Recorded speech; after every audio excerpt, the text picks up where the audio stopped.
Hello and welcome back to the next episode in the Quickfire Tutorial series. In this episode, I'm going to be going over research projects, the mechanics, buttons, what everything does. I'm going through each individual technology and how to create all of that stuff. So, let's get right into it. So, first thing, in the prototypes I should show NextTech. This will show NextTech of all of these, so you can then go ahead. So instead of 21, we can have a look at 21, etc. So that's very useful. Show NextTech. No name updates. This means that if I change technology, it will keep the name. Or if I change any attributes about this, it will keep the name. This will prototype something. This will create something. And then if you're in Spacemaster, which we'll just grab up really quick, and we open this, you can instant a project. You can go to ground unit design through here, and you can go through ground unit design, you can go turret design, and I'll be going over turret design soon, and then missile design over here. So those are the buttons and what they do in respective to that. We're going to start from bottom to top. So this is the race. This is the technology you're going to be selecting for research. So active sensors. So you're going to need active grav sensor strength technology to be able to research active sensors, and then it goes up through tech, so 10, 16, etc. And it increases accordingly. EM sensors, you start with EM sensor 5 base, but you're going to need you're going to probably want more than that. Sensor size, this affects the range at which it detects things, and it also increases the displacement it takes up. So it takes up 50 tons for this, and then if you do 1.5, that'll be 75 tons, etc. Resolution, this is what you want to be detecting. So this will detect a displacement of a ship that is 100 HS or 5,000 tons. Okay, so you can tune your sensors to what kind of ship you want to detect, and it will give you bonuses versus that kind of ship. So another thing to note with this as well is if you want AMM sensors, you need resolution 1, and this will give you range versus size versus 50 ton object or larger, and then size 6 missile, size 8 missile, size 12 missile, etc. Electronic hardening will harden the sensors and will make it so it's harder for them to be damaged by or be affected by ECM or electronic warfare, and also meson weaponry, or microwave weaponry, my bad, microwaves. Then we have search sensors and missile fire control. So missile fire control works like this search sensors, but instead of you trying to detect things per se, you're more just looking at how far you can shoot a missile. So maximum range is 5,000 tons or larger. There we go.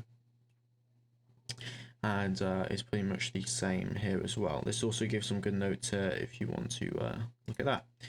Beam fire control. Beam fire control works kind of like missile fire control. So you have your beam fire control range here, and then you have your speed, which are both techs you research, and then you can either reduce it by 4x to 25% or increase it by 4x, and so you can have at most 4 times the beam fire control range of your tech increased by, and that will increase the size accordingly.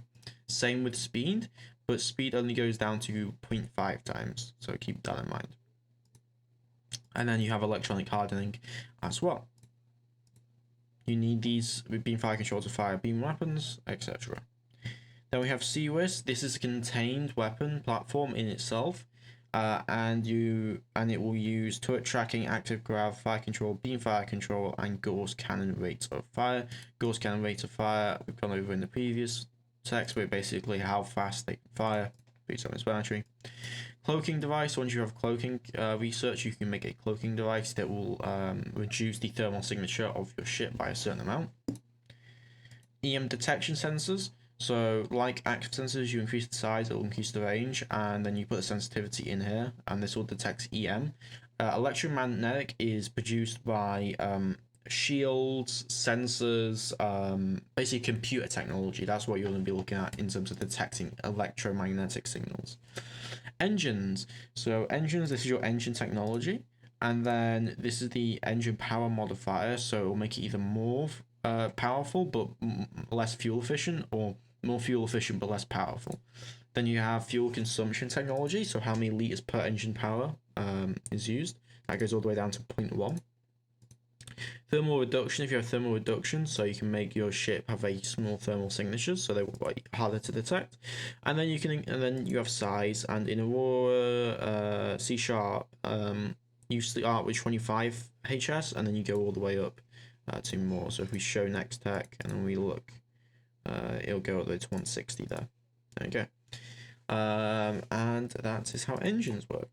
Now, Firepot bays, I've gone over Firepot bays, I'm not going to go over them again. You can watch the Firepot bay video if you want that. Gauss cannons, so rate of fire, launch velocity, pretty self-explanatory, I've gone over those, but size versus accuracy. So the bigger size for Gauss, the better chance it will have for hitting things. So 6 HS, 100%, 5 HS, 85%, 4 HS, 67%, etc. High power microwaves, just the focusing technology, aka the rate of fire and the damage it will be able to do, the amount of shots it'll be able to fire that will do the damage to fire controls and stuff like that. Pretty self-explanatory for that. Jump engines, this is the efficiency of the jump engine, and then the max squadron size, so that means if it has 3, that means it can jump itself and 2 of the vessels in squadron transit, but you can jump an infinite amount of vessels. Well, not infinite, but as many vessels as you want in standard transit, but it'll be done one at a time, which is much slower and also not good for military real values. The jump radius, it will jump from the jump point, so it'll jump 50,000 kilometers from the jump point in squadron transit. The jump engine size, and then military and commercial jump drives, which military are much more size efficient, but you get less capability, and commercial are much more size inefficient, but you get much more capacity. Lasers, the laser size, the type of laser, this will increase your range and ability. The recharge rate, this affects recharge rate. Standard laser size and recharge rate, so the smaller it is, the longer it takes to recharge. And then standard mount, etc. Magazine, magazine feed efficiency, so the efficiency of the magazine. Neutralization system, so if the magazine gets hit, what's the chance that it will neutralize the ammo instead of it all blowing up on your ship. Composite armor, what the magazine's armor is made out of. Magazine size, and then the magazine hits to kill, so how many hits does it take to kill. Meson cannons, rate of fire, range, damage, armor, retardation, and capacity charge, pretty self-explanatory. Missile launchers, the lower it is, the less reload, longer it takes to reload, and the box launchers can't reload on their own, they need to be in a hangar.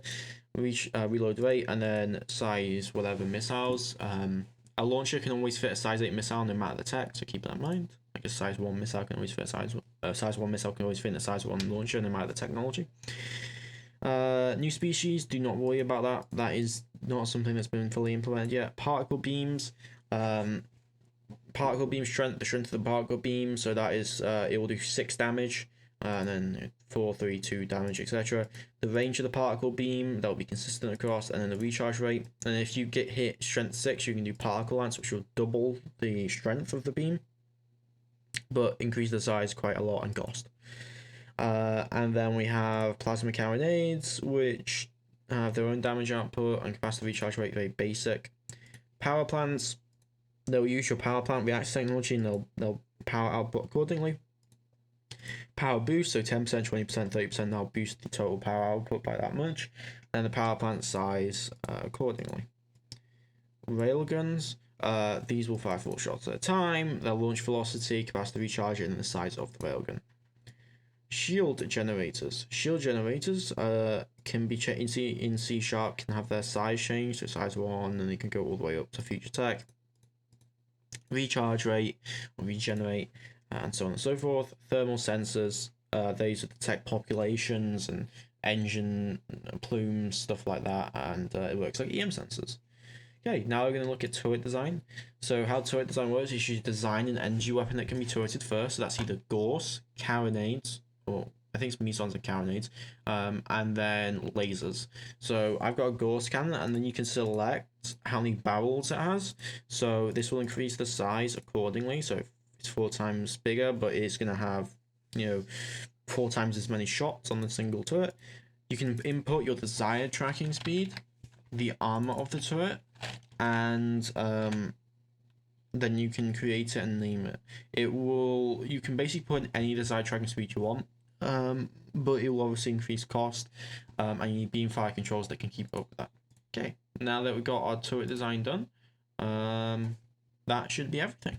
So that was research projects, each individual technology, what each thing means, and I hope you did enjoy, and we'll meet me back next time when we continue our series tomorrow. Please remember to subscribe. There's only about 20% of people who watch these videos are actually subscribed. Thank you. I'll see you later.